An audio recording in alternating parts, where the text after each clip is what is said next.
Welcome back. We've all likely heard how important it is to get regular medical checkups. Well, I had one a while back and it turned out to be a good move. The doctor told me I had cancer.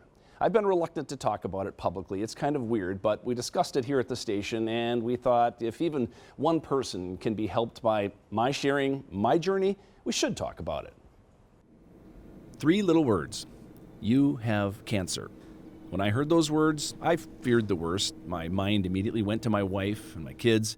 It's melanoma, the doctor said, a dangerous and tricky form of skin cancer. 80 to 90% of skin cancers are basal cell carcinoma, which fortunately are the least aggressive and the easiest to treat. And then melanoma, which is the more serious of the skin cancers and more aggressive, can be more aggressive, is the least common. I had no way of knowing that appointment would change my life. I even took this goofy picture because Dr. Jeff Evanson isn't just my dermatologist, he's also a good friend of mine.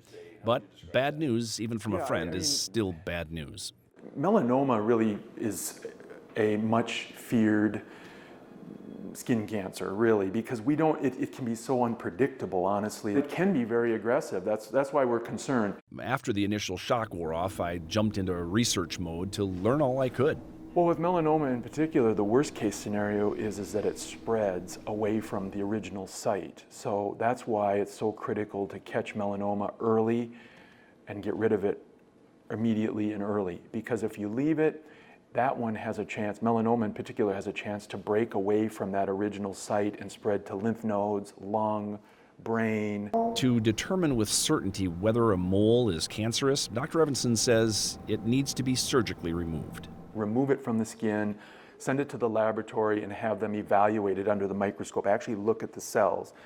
And when we did that to yours, we found out that there were melanoma cells growing on the surface of the skin, and it needed to be addressed. So address it we did. He removed several questionable sections. No chemotherapy, no radiation in my case, just removal. And now frequent and regularly scheduled skin checks. What you look for is something that's new or changing. That could be a lot of things, but skin cancer is that. It's something new or changing. He calls it checking for the ABCDEs of moles. A is for asymmetry. Normal moles are evenly shaped. B, for borders. You want sharp borders, not faded edges. C is for color. Variation of color is concerning. D is for diameter. Normal moles should not be any bigger than a pencil eraser. And E is for evolving, watching for any changes in moles. The sun appears to be the primary cause of skin cancer. There are other things that add in there. I usually tell people that it's a combination of genetics and sun. Turns out 1 in 5 Americans will get skin cancer during their lifetime. Dr. Evanson says one particular part of the population is seeing an alarming increase. Melanoma has become the second most common skin cancer in women and young girls aged 15 to 25. So there's this increasing rate among these young women.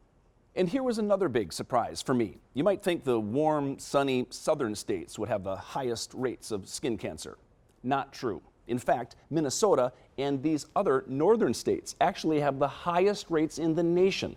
Researchers believe that's partly because our type of summer weather allows us northerners to spend more time recreating in the sun, and that we tend to not take the damaging sun exposure as seriously as folks do down south. All ultraviolet exposure, sun, tanning booths, sun treatment booths, or light treatment booths that we sometimes use, all ultraviolet light contributes to skin cancer. Dr. Everson says, enjoy summer, just do it right. Generally, at least SPF 30. You want to use it frequently throughout the day, reapplying it. Protective clothing, trying to avoid intentional sun exposure, seeking shade, and then really monitoring, watching your skin. I feel fortunate that we discovered my cancer early, before it spread. I'm now being monitored with frequent checkups.